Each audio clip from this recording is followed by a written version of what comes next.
နော်အောင်ထက်ရဲ့တဘာဝနဲ့တိတ်ဆောင်ရေးဆိုတဲ့ချင်းသိရမလား ပြရပါဘာဖြစ်လို့ အဲ့ဒီတဘာဝချက်ပြီးတဘာဝဆန်တယ်ငါတို့အိမ်လိုက်ပြ ဟာပြင်မာတော်တော်စင်ပြနေနော်ဟောပထမဆုံးသတိထားမိတာကတော့ဖျားစင်မယ်စီလင်းနေမယ်ပြောပါအောင် စီနေရတယ်ဒီနေ့မှာဖျားစင်စင်လို့ရှိရင်ဒီမှာဒီလေးနဲ့ခါကြတက်ရလို့ရအောင်ဒီမှာဒီကားလေးနဲ့ပုတ်ပေါ်ပြီးထား ဘုရားစင်တဲ့ရှေးလုံးတာဖြစ်ဖြစ်ဘုရားမနဲ့ရဖြစ်ဘုရားစင်ကအမြင့်မှာဆိုတော့မမီဘူးလေကိုလေးဆိုလဲမြင့်နေတော့ တဲ့အဲ့ကြောင့်မလို့နှမ်းဝါကြီးပုတ်ပေါ်ပြီး စီနဲ့လည်းတော်တော်မြင့်တာပဲနော်စီတော်ကြီးကိုမြင့်တာ ဒီဘက်မှာဆိုလို့ရှိရင်ဒါအေးအိတ်ခံမှာကြတော့ဒီလေးပြီးတော့ အော်ဒီလိုမျိုးနင်းနီနာနာဆင်တော့ပြီးပါလေ ဟုတ်တယ်ရှင်ဒီမှာဆိုရင်အေးလေအိတ်တယ်အိမ်မလည်းအိတ် ဟုတ် ကြည့်ကြည့်โอเค ဒါနဲ့ကမအိုး ဟုတ်တယ်ဒါငါခံ လိုက်လိုက် ဒီမှာ kitchen အေးပေါ်တော့မှာဆိုလို့ရှိရင်တော့ငါနဲ့ငါမနဲ့အိတ် အော်စီလင်အားကြောင့်ဘာလို့အမြင့်ရင်းလဲဆိုတော့ငါသိပါပြီဒီအောက်မှာလေးကိုနောက်ထပ်ထပ်ကိုထပ်လုပ်လို့ရနော် ဟုတ်တယ် ငါနင်းထုံကြိုက်တယ်ဘာဖြစ်လဲဆိုတော့ kitchen နဲ့ပါတယ်ဆိုတော့ဘိုက်ဆိုင်ဟဲ့ ဆွဲလို့ရ ဟာဆွင်းဆွဲရုံဟုတ်ပြော ပြီးတော့ဒီအိမ်လုံးကမမအင်ဂျင်နီယာဆိုတော့သူ့ကိုယ်တိုင်ဒီဇိုင်းဆွဲပြီးတော့စောက်ထားတာပြီးတော့သုံးထားတဲ့ပစ္စည်းတွေကလည်းလုံးဝ quality ကောင်းတယ်ယူရီးယားပစ္စည်း အားကြောင့်ဟိုကြည့်ရနေသိတာပါလေအိမ်ရတယ်နော်လုံးဝ quality လုံးဝကိုပြေးမြင်စောက်ထားဒီအောက်မှာ kitchen မှာတငယ်ချင်းနေနေဆိုလဲနင့်ခံတော်တော်ကျဲတယ်သိလား တကယ်ကြီးနေလာပြီးတော့ညဘက်မုတ်တွေပါရေးစား ဟုတ်တယ်ဟိုကအဖေမိခန်းလည်းဒီတိုင်းပဲပေါ့ ဟုတ်တယ်ဒီတိုင်းပဲ ဟိုဒီလိုတက်ကိုနဲ့ပဲ ဟုတ်တယ်ဒီ kitchen တို့နဲ့ပဲ kitchen နဲ့ပါတယ်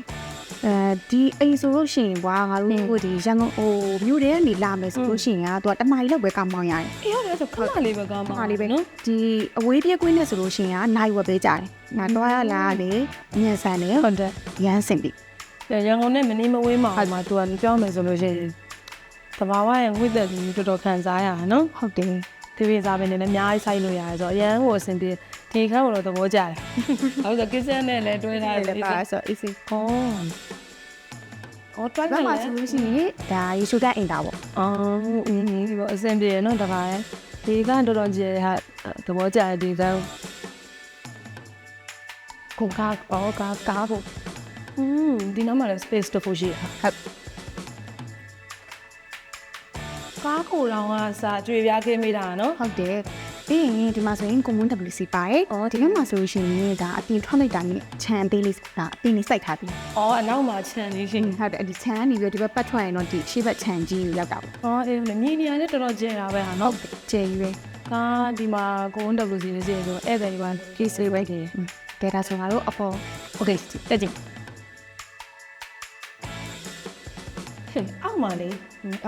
အိမ်လုံးဝင်လာရှင်တရားတဲ့အရန်တက်ပယ်ရဟဲ့သိလားအဲ့ဒါတကူကတော့ငါရမ်းကြိုက်တယ် ဟုတ်တယ်အဲ့ဒါရင်စာသိတူငါတို့တငယ်ချင်းတွေအေးစိတ်ချင်းလို့လို့ရတယ်ဒီပေါ်မှာဆိုရင်ဒါကကြတော့ဒီ ဒီပြောမှာဒီပေါ်မှာကျတော့အခန်းဘယ်နှခန်းပါ ဒီမှာဆိုရင် master bedroom က3ခန်းတောင်ပါတယ်နောက်တစ်နှစ်ခန်းကျတော့ဒီဘက်မှာအပြင်ဘက်မှာဆိုတော့ တော့အပြင်တက်ထုတ်ပေးတာ ဟုတ်တယ်အဲ့ဒီပိုင်းလာလို့ရှိရင်အရင်အဆင်ပြေဒီဘက် master bedroom အခန်းကြီးကကြတော့သူကထူးကြတယ် private balcony လေးပါတယ်လိုက်ပြ စိတ်ဝင်လာပါတိခြားက master bedroom ဒီအိမ်ထဲမှာရှိရဟာ ဟုတ်စီရင်လည်းမြင်းနဲ့မပါကီလည်းခင်းမိထားတယ်ဒီလိုတို့မှာကတင်လို့ပါလို့ထည့်လိုက်ရင်တော့ ကျဲနော် ရှိဟုတ်တယ် ဟုတ်တယ်ဒီနားလေးမှာကျတော့ငါစိတ်ကူးနေဆိုလို့ရှိရင်နောက်ကအလုပ်စပွဲလေးပြပြထားလိုက်အေးစိစိနော် အဲ့ဒါမှအကျိပဲလေယူထက်လက်ပဲအင်းအောင်လေ ဒီကြားမှာလည်း space တစ်ခုရှိတယ် ဟုတ်တယ်ဒီလိုပါ store room ရံပေါ့ဒီမှာကချီချုကအိမ်လား အလင်းအောင်တော်တော်ရရေချိုးနေတာတော့ brand မောက်ကြီးနဲ့မှန်ကြီးနဲ့စုံနေတာသူ့ရဲ့ဟိုဟာဘယ်ကိုနဲ့ဒီဘက်မှာ ဟုတ်တယ်ဒီ brand balcony ရဲ့ဒီဘက် ဟော ဒီမှာ brand balcony လေး အေးကျဲနော် ကျဲပဲ ပင်နေအများကြီးပဲ တဲ့ တာယာ မ လိုက် လည်းအရင်လာဟုတ်ကဲ့ မေးစစ်စစ်လေးမိသားစုရင်းနဲ့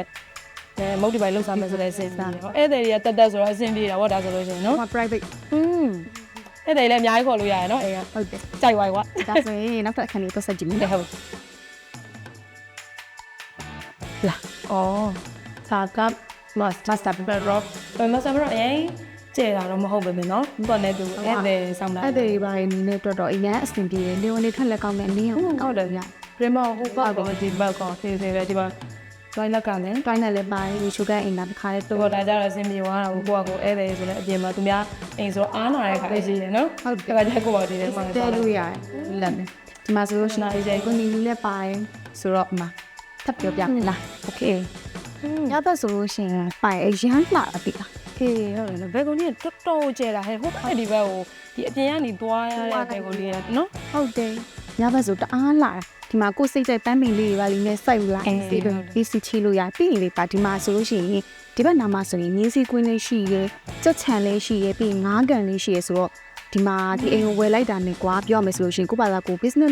လုပ်အောင်လား ဟုတ်တယ်နော် အဆင်ပြေ ဟုတ်တယ်ဒီအိမ်ကိုဝယ်လိုက်တာနဲ့ဒီမှာစီးပွားရေးအဆင်သင့်မယ် ဟုတ်တယ် လောက်ရုံပဲကိုပါကိုအဲ့ဆိုတငယ်ချင်းတွေနဲ့ဒါဘယ်လိုပြောလဲ short trip လိုမျိုးထွက်လာဆိုလို့ရှင်လည်းရမ်းအဆင်ပြေနော် ဟုတ်တယ်တင်ငယ်ချင်းနေနဲ့ပဲ